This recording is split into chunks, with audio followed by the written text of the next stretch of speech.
السلام علیکم، welcome to Voice Official Club. سب سے پہلے بیل آئیکن کا بٹن دبا دیں، لائک کریں، سبسکرائب کریں اور اپنے ویوز شیئر کیجیے، اور آپ چاہیں تو بیچ میں کمنٹ بھی کر کے پوچھ سکتے ہیں۔ آج انکا انوار صدیقی کا پہلے پارٹ کا لاسٹ ایپیسوڈ ہوگی۔ چلیے آگے بڑھتے ہیں۔ ایک طرف سے یہ بہت اچھا ہوا، مجھے موقع مل گیا کہ میں سکون سے بدری نین کو زج کرنے کے لیے کوئی عمدہ منصوبہ ترتیب دے سکوں۔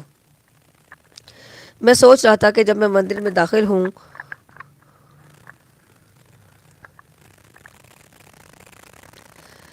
گا تو وہاں اسی طرح میری پذیرائی ہوگی جس طرح پہلے ہوئی تھی۔ میں پھر کوڑے کرکٹ کے کسی ڈھیر پر غلاظت میں لتھڑا ہوا ہوش میں آؤں گا۔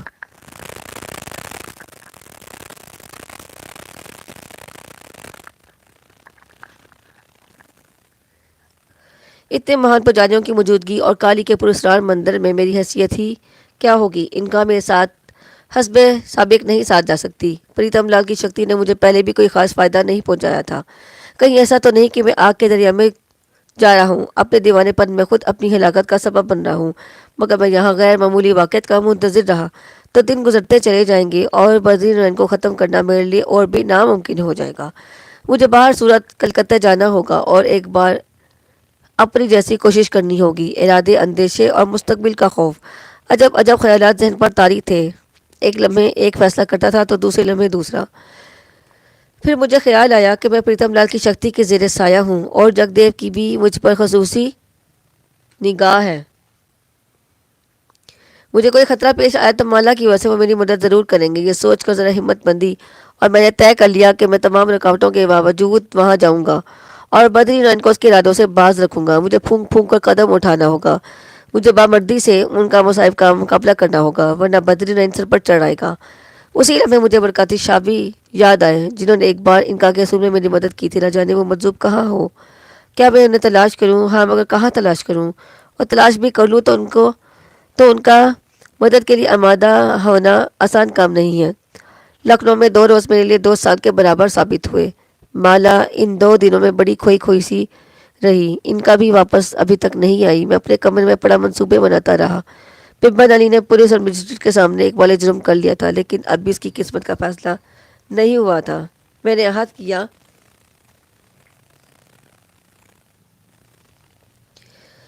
کیا تھا کہ ببن علی کی دونوں بہنوں درخشاں اور زرفشاں کو اپنی بہن رخسانہ کی اغوا کی بداعش میں کوٹھے کی زینت بناؤں گا۔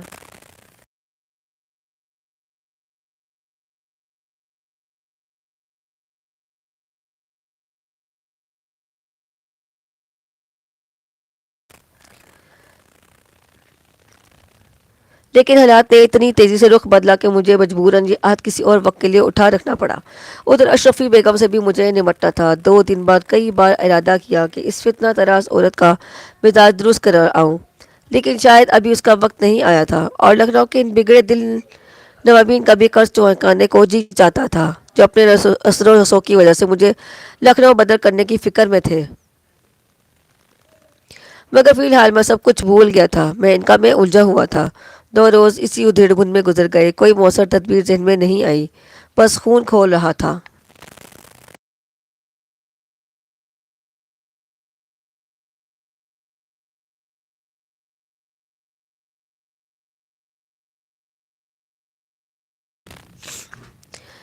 تیسری رات میں جاگ رہا تھا کہ انکا میرے سر پر آئی۔ اس نے بتایا کہ ببن علی کے اقبال جرم کے باوجود پولیس کا رویہ اس کے ساتھ ہمدردانہ ہے۔ وجہ یہ ہے کہ ببن علی کے تمام اعزاز اور اس کے واقف کار امراء نے اس کا مقدمہ پیچیدہ بنانے اور کمزور کرنے کے لیے دوڑ دھوپ شروع کر دی ہے۔ انہوں نے اسے اپنے وقار کا مسئلہ بنا لیا ہے اور بے تحاشا دولت لٹا رہے ہیں۔ ببن علی کے گرگوں اور درباری گنڈوں نے اشارتاً تمام واقعہ امراء کے گوش گزار کر دیا تھا۔ انہوں نے کس طرح ببن علی کی ایما پر رخسانہ کو اغوا کیا تھا انکا نے بتایا۔ یقیناً چند آدمیوں نے اس گھر کی نشاندہی کی ہوگی، حالانکہ تم یہاں موجود نہیں تھے، مگر جب انہیں اس حادثے کے بعد میں یہ معلوم ہوا کہ رخسانہ غائب ہے اور ببن علی ایک سنگین جرم کا مرتکب ہو چکا ہے تو انہیں تم تک پہنچنے کے لیے کڑیاں بجانے میں کوئی خاص دقت نہیں ہوئی۔ اب تک وہ تمہیں گرفتار کرا چکے ہوتے، لیکن ان کی سمجھ میں یہ بات نہیں آ رہی کہ ببن علی نے اپنے محبوب داستہ زمن کو کیسے قتل کر دیا، اور وہ بار بار اقبال جرم کیوں کر رہا ہے۔ ببن علی کے چند عزیزوں نے حوالات میں اس سے ملاقات بھی کی۔ وہ اسے کچھ سمجھانا اور اسے کچھ پوچھنا چاہتے تھے، لیکن وہ اس سے کچھ نہیں پوچھ سکے۔ وہ بیچارہ اپنے ہوش میں کہاں تھا؟ ان کا اس کی زبانیں اپنے مطلب کے جوابات دلوا رہی تھی۔ کئی بار وہ مایوس ہو کر چلے گئے۔ پولیس خام خواہ حوالات میں ببن علی کو روکے ہوئے ہے، لیکن کب تک؟ انہیں ایک نہ ایک دن یہ معاملہ عدالت کے سپرد کرنا ہی ہوگا، اور اس وقت تک مجھے ببن علی کے سر پر رہنا ہوگا۔ ان کا نے آتے ہی مجھے گزشتہ 2 دنوں کا ماجرا سنایا۔ کیا پولیس میرے پاس بھی آ سکتی ہے؟ مگر کیوں؟ اس زمانے میں پولیس وغیرہ کے چکر سے دور رہنا ہی میرے لیے بہتر ہے۔ میں نے وحشت سے کہا، پولیس تمہارے پاس کیوں نہیں آ سکتی؟ وہ کسی وقت بھی تمہیں پکڑ سکتے ہیں تاکہ ببن علی کا جرم مشتبہ اور مشکوک بنا دے۔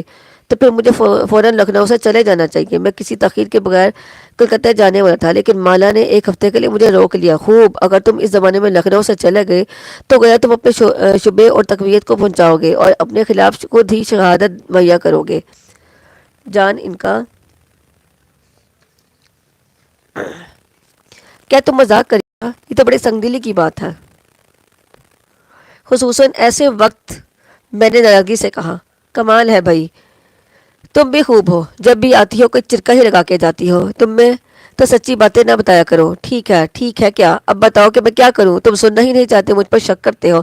تم تو ایسے لہجے میں باتیں کری ہو جیسے تمہیں کوئی فکر ہی نہیں۔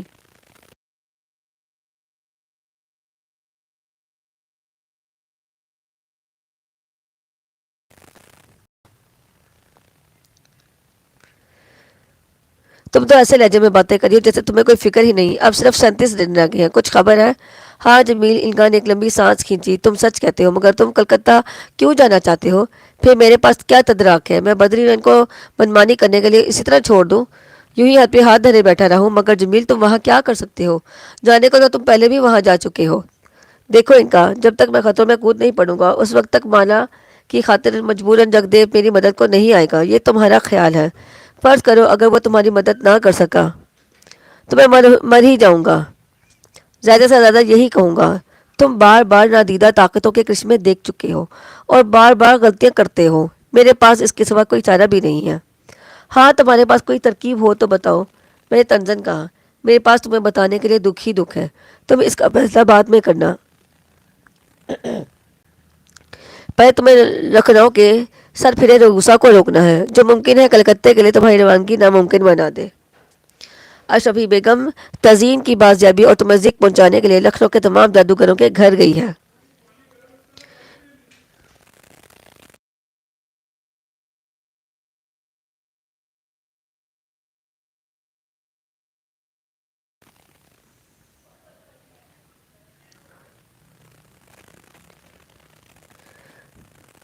اس کے کوٹھے کے ایک کمرے میں پنڈت دھنی رمائی بیٹھا ہے، اور اس نے وعدہ کیا کہ وہ تمہیں وہیں پہ بلا کر ایسا سبق دے گی کہ تم عمر بھر اسے یاد رکھو گے۔ اچھا، اس حرافہ کے بھی اتنے پڑھ نکل ہے کہ تم اس وقت ببن علی کو تنہا چھوڑ کر نہیں ببن علی کو تنہا نہیں چھوڑ سکتی۔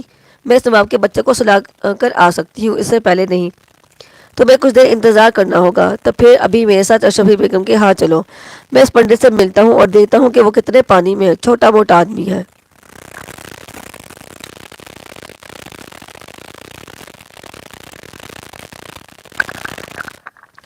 تھوڑا بہت جانتا ہے،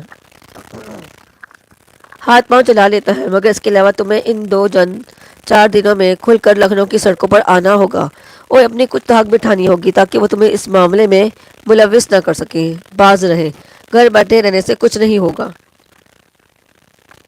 انکا کی بات سچ تھی۔ اگر مجھے کسی طور پر پولیس کے نظر سے بچے رہنا تھا تو یہ تمام احتیاطیں لازم تھی۔ انکا تھوڑی دیر میں آنے کا وعدہ کر کے چلے گئی۔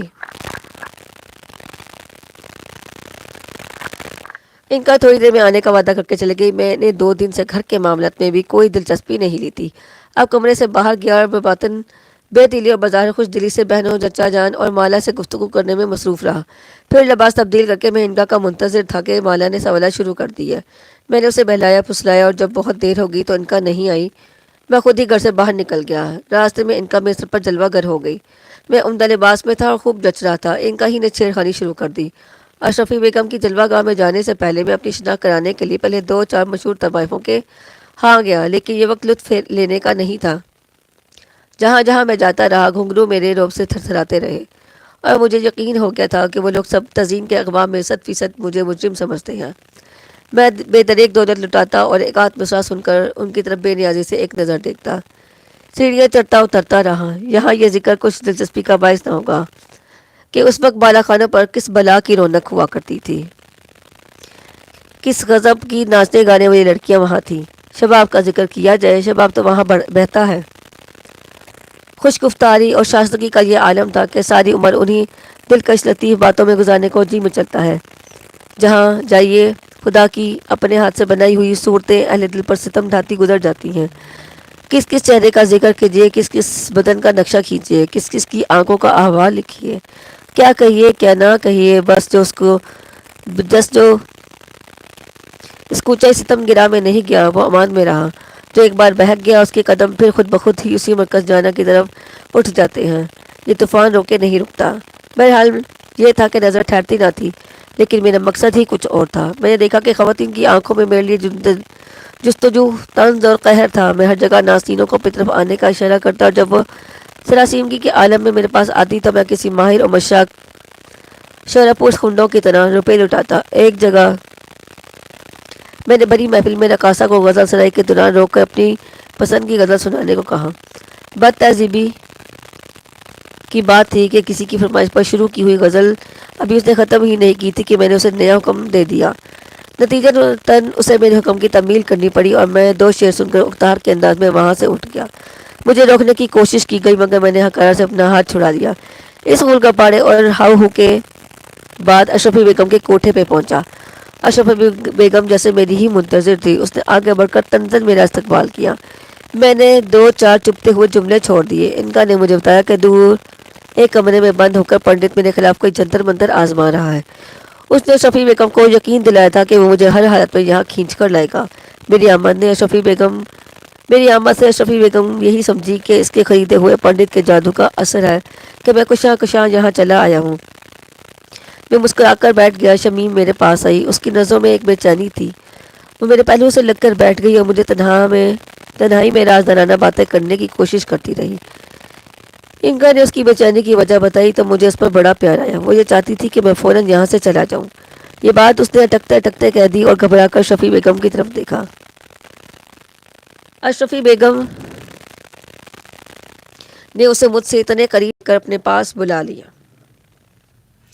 اور وہ سہمی میرے پاس سے اٹھ کر اس طرح چلی گئی جیسے اس کی کوئی چوری پکڑ لی گئی ہو۔ اشرفی بیگم نے اس کے کان میں کچھ کہا۔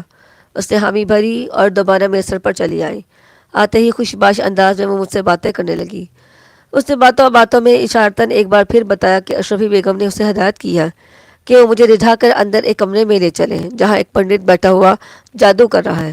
یہ سن کر میں مسکرا دیا۔ میرے اعتماد دیکھ کر وہ بہت حیران ہوئی، مجھ سے دوبارہ وہاں سے بھاگ جانے کے لیے کہنے لگی۔ میں نے اس کا ہاتھ دباتے ہوئے کہا، تم نے مجھے بہت متاثر کیا ہے، میں تمہیں کبھی نہیں بھولوں گا۔ تم یقیناً طوائف زادی نہیں ہو، تمہاری رگوں میں کوئی ضرور شریف خون دوڑ رہا ہے، مگر آپ یہاں سے جائیے، چلے جائیے۔ وہ پنڈت سنا ہے بہت پہنچا ہوا آدمی ہے۔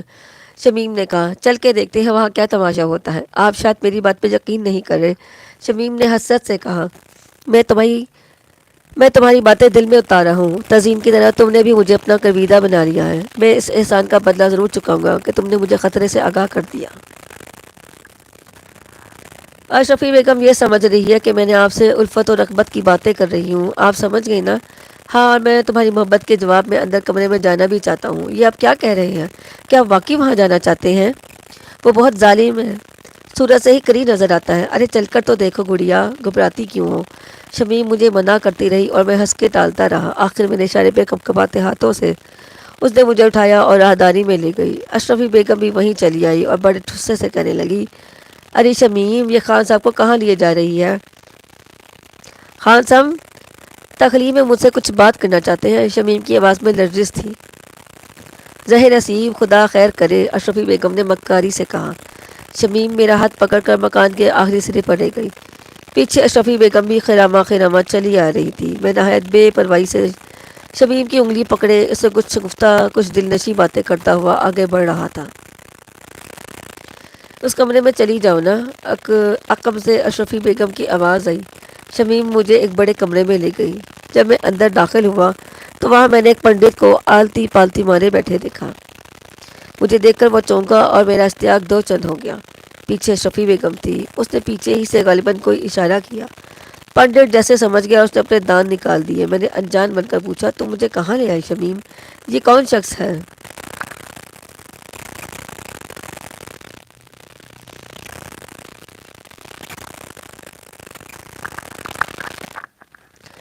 شمیم کی زبان میں لکنت پیدا ہوئی۔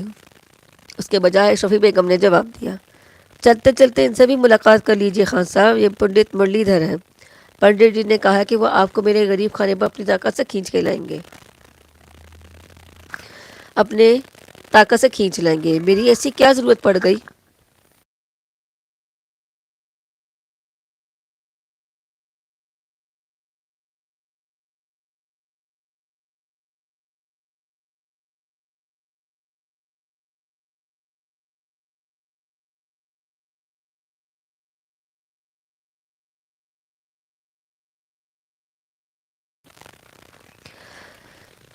میری ایسی کیا ضرورت پڑ گئی شفیع بیگم؟ میں نے مصنوعی لہجے میں کہا، کہ آپ کے دماغ میں پھر کچھ سما گیا ہے؟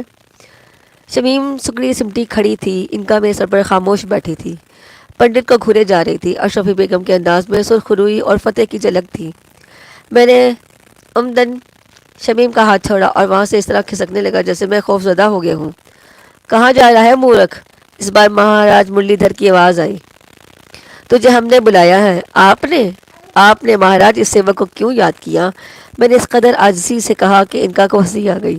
تو بڑا پاپی ہے، تو نے جو ایک دو جنتر منتر سیکھ لیے ان سے ان بچوں کو ڈراتا ہے اور دھمکاتا ہے، مہاراج نے کٹھور لہجے میں کہا۔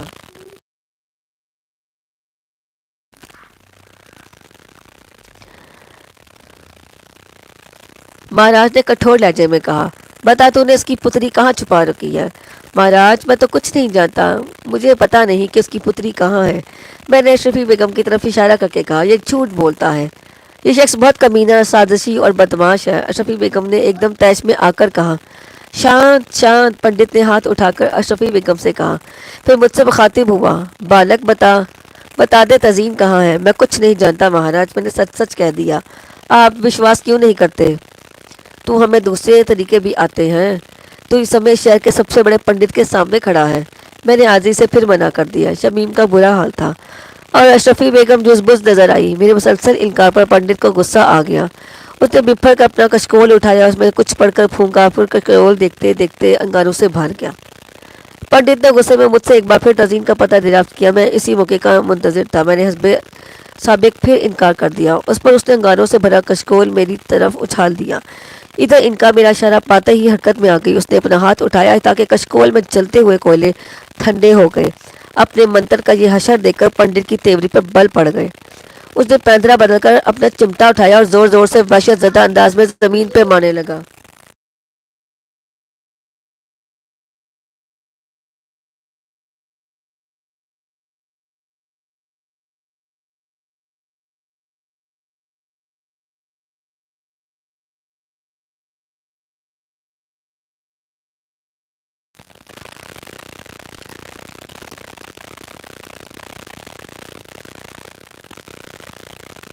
اس نے پیندرا بدل کر اپنا چمٹا اٹھا لیا اور زور زور سے وحشت زدہ انداز پر زمین پر مارنے لگا۔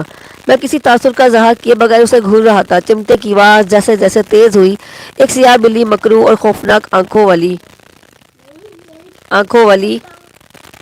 نہ جانے کس طرف سے نمودار ہوئی اور آنن فانن میرے چہرے کی طرف جھپٹی۔ اس کے ایک ہی وار میں چہرے کے اوپر طے علیحدہ ہو سکتی تھی۔ انکا کے اشارے پر میں نے ایک انگلی کو جنبش دی۔ بلی بھیانک چیخ مارتی ہوئی پیچھے کی طرف بھاگی اور لمحوں میں زمین پر لوٹنے پوٹنے لگی۔ پنڈت نے اس کی یہ حالت دیکھ کر اسے اٹھایا اور تیزی سے تڑپتی ہوئی بلی کو اپنے جھولی میں ڈال لیا۔ اشرفی بیگم کا چہرہ زرد پڑ گیا تھا اور شمیم کی نگاہوں میں طمانت جھلکتی تھی۔